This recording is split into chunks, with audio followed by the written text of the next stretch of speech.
Well, welcome to Manzello's Sport Page. Hey, it's time for another history lesson. Candlepill Bowling. Born right here in the city of Worcester. That's right. At one time, more than 40 alleys in the city of Worcester, and you couldn't get a lane to bowl on. Probably the most prestigious and outstanding league in the history of things, the City League, the old City League. Some of the bowlers, some of the names. We're going to talk a little bit about it. Gene Tiverton, how you doing, my friend? Tony? And Tony Czernicki. Now, Tony over here is a historian on this game, and his wife just happened to be Stasia Czernicki, the greatest woman bowler of all time. And Gene, my friend over here, operated alleys, was an outstanding bowler. Hey, a great pool player, too. They went together, didn't it? Hall of Fame. Gene, tell me, the game was right here, right? Invented right here in the city of Worcester. Yeah, Jack Manzello invented it, and I'm not sure of the year. Goes back quite a ways. 1890 or so. I'm not sure it was that far back, Tony, because I knew Jack Manzello when I was a kid going to the YMCA, and Jack Manzello managed the alleys at the YMCA. So that's in the 30s. So I don't think it was in the 1890s. It might have been in that area. No, it wasn't someplace. It was someone else that started way back in, I thought, 1892 or 3. Well, Jack Manzello has been credited as the inventor of Candlepill bowling. But it was right here. Right. Yeah. And you made a list out. Yeah. We have, right now, there is one bowling alley in the city of Worcester. Right. Right? They have over 40 at one time. Then the big balls come in, 10 pin comes in. And like you and I talked before this thing, a little greed had a lot to do with this thing here. And the transition of younger bowlers never really reached its peak. But then the expenses and so forth. The City League, without a question of doubt. That was the cream of the crop. I That mean, was the without best a bowlers question of around. doubt. Yes, it was. And they not only were city bowlers, but a lot of them came in from the county towns to bowl in City League teams. They were... And it was just amazing. You would go, it started on a Saturday, then it went to Sunday. If you went down there and at 5 o'clock, you couldn't get into an alley in the big matches. I mean, people up and down the stairs, and you remember those days? On top of the pool tables, sitting on the racks. It was just amazing. And we had a great number of outstanding bowlers. Without question, Stasia Czernicki, the greatest woman amongst the women, yes. And I'd have to say, from talking to some people, and I made a few phone calls along the way, asking different people that bowled in that era, they seem to think that Rolly Blonder might have been the greatest man bowler. You get my vote locally. I mean, not in the industry. Rolly's living in Millbury, and he's racing horses. He's living in Millbury now. Yeah, he was living down off of Greenwood Street there. Right. And I talked to him not too long ago. I met him out the Foxborough, and he has some great stories to tell. Bowling? Bowling, right. All about bowling. When you count the Blondin, who are some of the other bowlers that you remember were outstanding bowlers? Prior to Blondin, of course, you had Kenny Pratt, who was called Mr. Bowler. Ken Spratt? Bobby Spratt. Bobby Spratt. Bobby Spratt. Dick Farrell, you know, was right up there with a whole bunch of them. Norm Whipple. You mentioned Al J. Reed to me a little while ago. Yeah, we'll talk about Al in a minute. And also, what about Wesley D. Pilato? Wesley D. Pilato, his brother Nick, they were good bowlers. Grandy. Chick Grandy. Red Ledger. Yeah. That group there. Zeke Zolo. Zeke Zolo. Dennis. Panagopoulos. He was another great one.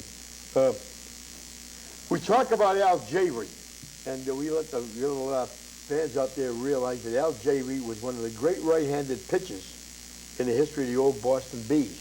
In fact, Casey Stengel once made the statement. Now, Stengel was the guy that managed the Yankees. He seemed that J. Reed was the best right-handed pitcher he ever had. Of course, he pitched for the terrible Boston Braves or Boston Bees team, and was lucky he went 15 to 16. He was from Oxford. Right. And he was a great, outstanding bowler. And you can remember your first confrontation with him. Oh, sure. I bowled with him and against him many times. Interesting story there that people said that the bowling game ruined his pitching. That's Because right. it's a different motion. It's an underhand instead of the overhand. So. In fact, believe it or not, I taped the show with Enos Slaughter. And, of course, he's in the Hall of Fame, the great Cardinal outfielder that came all the way from first base to score in 1946 on a hit by walk. I remember Pesky Right. held down the ball to beat the Red Sox 5-4 or 4-3 to win the World Series. And we brought up the name of Al Javies. I was taping a show at the Host Hotel in Sturbridge. I said, 10 miles down the road in Oxford, I said, there was a guy named Al Javies. I remember him. Isn't he the guy that hurt his arm bowling? And I said to myself, oh, my God. I'm talking, this happened in the 40s, I guess. Pinboy time. Nobody would set pins. He was, I know, that's right. They were all scared of him, right? And he was a great man, but that's just one of the stories. And there's so many stories we're going to talk about before we get out of here. And we'll talk a little bit about Stacia. His mother, Flora, was quite a bowler, too. Al Javery's mother. Is that right? Yeah. What about some of the women that gave Stacia some competition? You men, Ruth Mute? Ruth Mute, Jeanette Robinson, Millie Connor, Betty Rabideau, Helen Dubsky wow, from great Auburn. athlete. Right. Jeanette Robinson. Right. Jeanette Robinson. Yeah. You tell a funny story about Stacia learned about the last three balls. There are 3 strikes in there's 30 pins in the last box. Well, Mohegan Bowlerdrome was bowling Webster, and they figured they had the thing won. Ruth Mute come up, strike 1, strike 2, strike 3. They lost the string, and they also lost the match. So that stuck in her head forever. Right. Okay, listen, stay with us. When we come back, we're going to talk about bowling at its best. Hey, money under the table. You'll hear it from us. Stay with us. Start with 20th century, because that's what I remember. Gene, you can add a little bit to that later on. Oh, great money matches. I mean, unbelievable. The one that sticks out in my mind, I had thought before it was gone, but it wasn't. You're right. When Whipple against Westy D. Pilato, and Westy's home court was Mount Carmel, and at the time, would you say Whipple was probably 20th century at the time, or what was it? I think Whipple was bowling out of my alley, the Federals at that time. And Westy did a pretty good job on him up the Federals. They went down to Mount Carmel. Now, I was talking to a pretty good friend of mine, Ray Cosolino, and we had talked about this in Red Ledger years ago. But it was $5,000 bet on that match. And different people backing up. And you might have had some dough in this thing, let's be honest. And as it went on, Westy ended up beating him by like 36 pins or something like that. And what's his name? It said he wanted to do it again. This time he wanted to start at Mount Carmel. Well, a few weeks later, if you remember, they did that. They started at Mount Carmel, and before they left, Westy was like 40 pins ahead when he went back to Federal. So that was only one of the matches. Gene, you must remember some great matches that took place over the years. I think probably the best match that I ever watched was between Blondin and Dick Farrell. Dick Farrell's a natural athlete. Oh, absolutely, yeah. He had been in the service, he came out of the service, and instead of getting back in shape, the first thing he did was go after Blondin. And they set up a match which was bowled half at my place in Worcester and half in Whitensville. I told him he was nuts, but he went right after it. Blondin beat him in Worcester. Tight match, phenomenal scores. They got out to Whitensville and going along pretty close, and Blondin always had the lead, and Dick made his move. He tied together 2 strings for a total of 310. It was like 167 or 143 or something like that. You figure with bowling like that, you're going to make a move. Blondin tied together back-to-back, 155, 155, and Dick, wow. And Dick didn't gain a pin. So that kind of ended that match. But Yeah. to do it after not having bowled in so many years. Yeah. Well, you know, Blondin tells a funny story. I was had one of my radio shows, and we went on at Foxborough, and of course he's training Trotters. trotters down there, and sitting down, and he tells a funny story about how he had been away from bowling for quite a while, and he had taken a plane into Boston, and he was met in Boston, and I'm trying to think of who he mentioned was the guy that met him, a familiar name in bowling, and he said to him, he says, hey, he says, they got a big money match up in New Hampshire. So Rolly says, I haven't bowled in a long time. He said, what do you want me to do? He says, come on. He says, I'll back you. So they jump in the car and they go up to New Hampshire, and Rolly said that he started off slow, you know, being out of things. He says he ends up, he says, by hitting a 400 triple. He says nobody up there can believe that he hadn't bowled in about 2 years. He was away from the game. But I guess it's all natural ability, isn't it? Like any other sport. Well, there's different types of bowlers. Like I said, Blondin was a natural.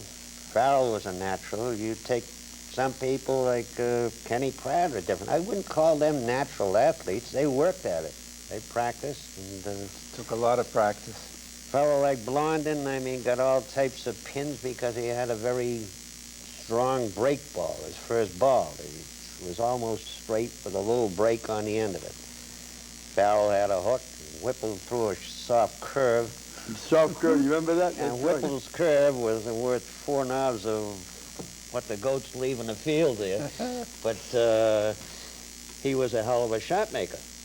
I mean, he'd curl your hair with the shots he made. But he couldn't get any breaks. He couldn't tie together real big strings because his break ball was the weakest part of his game. Okay, Tony, while it's emerging a little around here, Candlepin Bowling, now you're in charge of the Pro Tour, they call it, Pro right? Tour, right, World And Candlepin. it's big, the world, and it's big other spots in New England, isn't it? Well, it takes Massachusetts, Connecticut, not Connecticut, but New Island. Hampshire, Maine, the provinces, and Canada.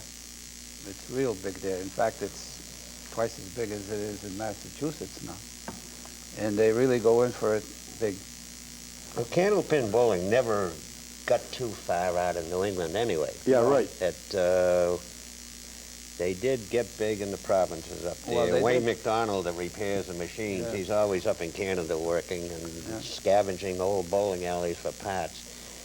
They opened a place at one time in Delaware, and that was about the extent of it, because if you went west, you ran into 10-pin territory. If you went into Connecticut and Duck pins? duck pins. Sure. And I was on the board of directors of the Mass Bowling Association at the time. We did get into Rhode Island to a part, and as you say, New Hampshire took up Candlepin bowling early, and Maine. But that was about the extent of the territory covered by Candlepin. Okay, They, Tony, excuse me. what happened to bowling? I mean, it's That it unbelievable. started to go down? It's like a 20-story building that banged, it's sitting Yeah, and well, dropped.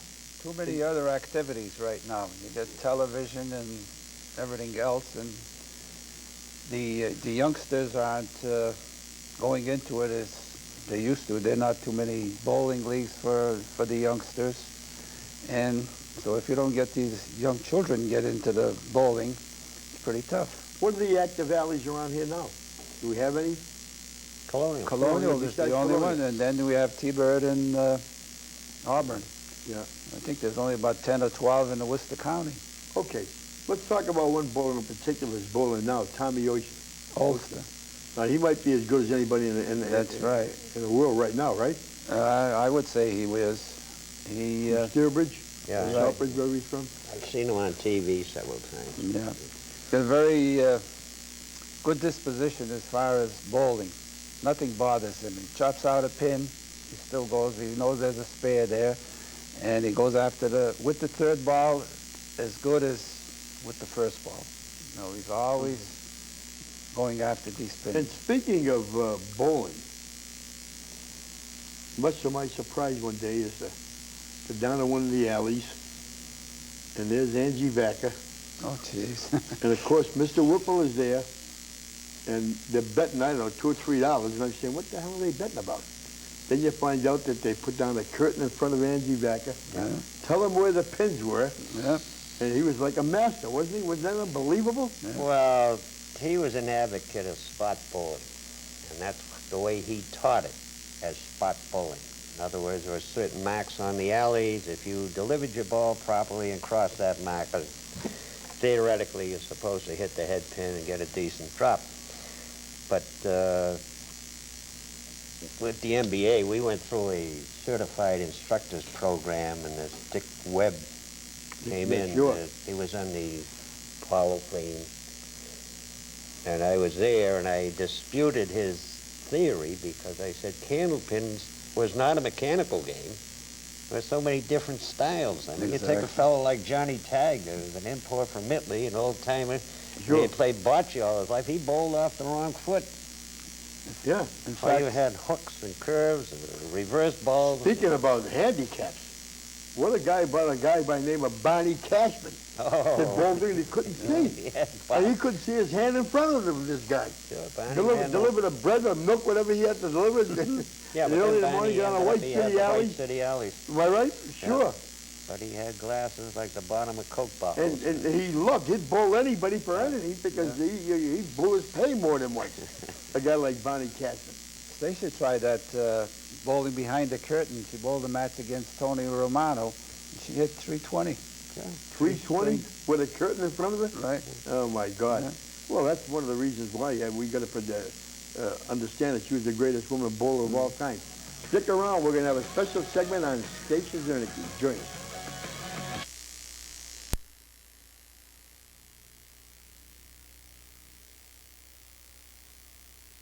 The name of Barney Cashman.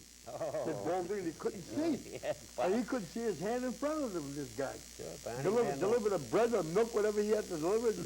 Yeah, And but early in then the Barney morning, get on a ended White up- he had City the alley. White City alleys. Am I right? Sure.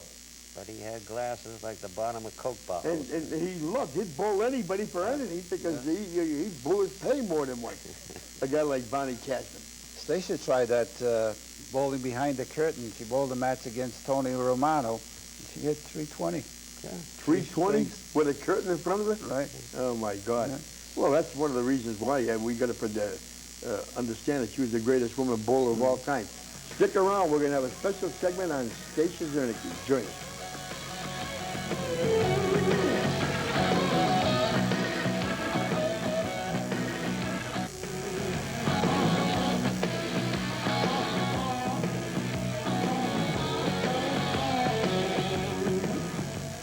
Well, welcome back to the final segment of Manzello's Sport Pages. City of Worcester, King Philip, the Regal, New Deal, Central, Bowling Green Central, Bay State, Strand, Regent Casino, 20th Century, Boston Square, Mount Carmel Park, Bowling Green, Grafton, Green Street, Greenwood Street, Gardner Street, Waco, Lafayette Street, Federal, Recreation, Wellington, Webster Square, Metro Bowl, Thunderbird, on and on and on. Today, Colonial. Okay, you're going to join us in on this. The greatest woman bowler of all time, Stasia Czernicki. Tony, you have to be proud of that young lady. Certainly It was am. just amazing. But what people don't realize about Stacia, besides holding all these world championship, world marks, and I'm very interested in this hero that I was reading, and I'm trying to find it, where she was called, I think, Third page, I believe. Just before that. okay. Articles written about her being a great athlete, right? Right. She was compared to Mickey Wright and Jack Nicklaus as a golfer, Ted Williams in baseball, and Larry Bird in basketball. We have over here, believe it or not, and we got to show the people this here. Unreal. December 14th, 1983. How old was Stacia at the time? She must have been about 60. 22, 61. Yeah, Men's Classic League. Men's Classic League. Bowled with the men. Well, hey, right? 194. 194. Start off with strike, strike, strike, strike, strike. 10, spare 7, spare 5, 8, 10. 194. It's just unreal. Holds official world records, 10 strings, 1388. Ladies double, 10 strings, 2382. Mixed doubles, 10 strings, 2676. World Candle Council Hall of Fame ceremony. Woman Bowler of the Year, 1967, 68, 70, 71, 72, 5 times. World Candlemas Bowler Congress, Candlemas Pro Tour started. Women's Pro Bowler of the Year, 4 times. Won 11 pro tournaments. Held 10-string Pro Tour record made in 1975. Pro Tour records for 50 strings made between 1975 and 1976. The 6,180. I mean, the records go on and on. Tony, Stacia was 14 when she first fell in love with bowling. First started at St. Joseph's Alleys. She kind of took a peek in to see what it was like, and she was very athletic. She loved tin can cricket and Peggy, and I mean, to some of these people today, they don't know what that is, but it was what youngsters at those days did. And she started, and of course, when she first started, she used to lob the ball quite a bit. And George Donald from Uxbridge took her aside and kind of straightened her out a little bit, and got to be what she is today. Right. Well, what was. No, there was even a December 7th of all days, 1987. Yeah, Pearl Harbor Day. The leading light of Candlemas bowling, the story of Stasia Czernicki, right in Sports Illustrated. I mean, just unbelievable what this woman had accomplished.